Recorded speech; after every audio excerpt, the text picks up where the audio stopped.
पोलादपूर तालुक्यातील अनेक समस्यांवर समर्थपणे आवाज उठवणाऱ्या आपली माती आपली माणसं सामाजिक संस्थेनं पोलादपूर तालुक्यात होणाऱ्या अवैध रेती उत्खननाबाबत तहसीलदार जिल्हाधिकारी यांना पत्राद्वारे तक्रार केली आहे.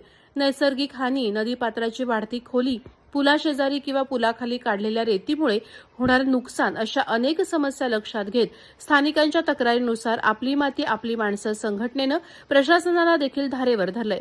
स्थानिकांनी विनंती केल्यानंतर आपली माती आपली माणसं सामाजिक संस्था, तहसीलदार आणि वाळू व्यावसायिक यांची संयुक्त बैठक पार पडली. संस्थेचे संस्थापक राज पार्टे, अध्यक्ष निलेश कोळसकर, तहसीलदार कपिल घोरपडे, सहाय्यक पोलीस निरीक्षक आनंद रावडे, जिल्हा परिषद सदस्य निलेश कुंभार, भाजपा मंडळ अध्यक्ष वैभव चांदे, मुंबई आणि ग्रामीण कमिटीचे पदाधिकारी उपस्थित होते. यावेळी संस्थापक राज पार्टे यांनी आक्रमक भूमिका घेत अवैध वाळू उपशामुळे पर्यावरणाचं मोठं नुकसान होत असल्याचं स्पष्ट केलं. त्यांनी सांगितलं की शासनानं ठरवून दिलेल्या नियमांनुसार महसूल भरूनच वाळू उपसा करावा. तसंच आतापर्यंत अधिकृत परवानगी घेऊन वाळू काढणाऱ्यांची यादी सादर करावी अशी मागणीही त्यांनी केली. तहसीलदार कपिल घोरपडे यांनी शासनाच्या नियमांचे काटेकोर पालन करण्याचे निर्देश देत बेकायदेशीर वाळू उपसा करणाऱ्यांवर कठोर कारवाई करण्यात येईल असा इशारा दिला.